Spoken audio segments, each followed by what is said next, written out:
The end of a chase in Douglas County leads to an unbelievable story of mistaken identity. An innocent man was arrested after the criminals pulled his name out of thin air.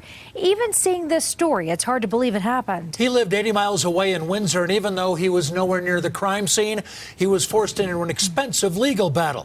CBS 4's Karen Morfitt talked with that man, and Karen, that ordeal lasted months. Jim, he's never even been to this part of town where that chase happened, yet he got all the way to the day of trial before a judge would throw the case out, saying it was in the best interest of justice. Now, he didn't qualify for a public defender, so he spent thousands of dollars in legal fees and had his life turned upside down.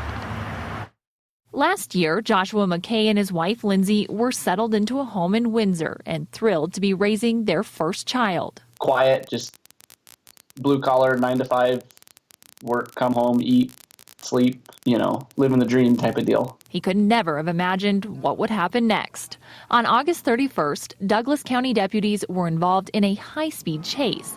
The vehicle got away, but the license plate number led investigators to 3 people, all who admitted they were in the car, but said Josh, a homeless man they met at King Soopers, was driving. The one guy said, we think the driver's name was Josh, or he might have been Eric, actually, and his last name was like McCoon or McCoy or McKay or something like that. We found one of the people involved in that chase, who called us back while we were interviewing McKay. Someone said, since the cops don't know who is driving, let's just come up with someone, let's just come up with a fake name and we'll tell them it was them.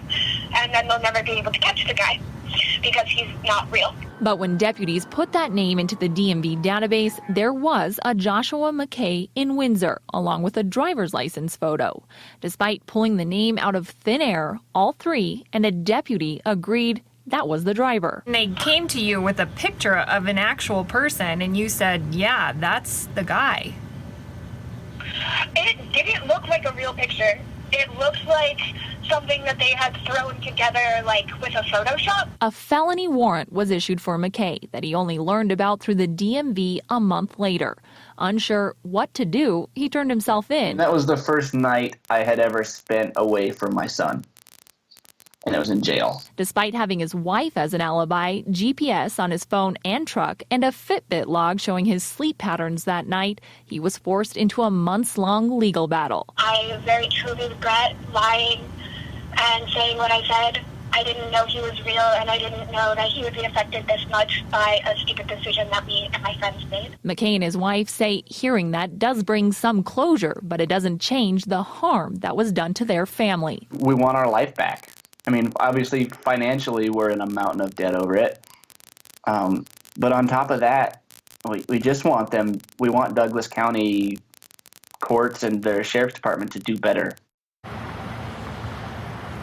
Now, after that case was dismissed, McKay did ask that the record be sealed so that he could protect his own record. When we asked for comment from Douglas County sheriffs and the courts, they told us they had no record of that case. We're live tonight in Douglas County. Karen Morfitt covering Colorado First. Just incredible, Karen. Thank you.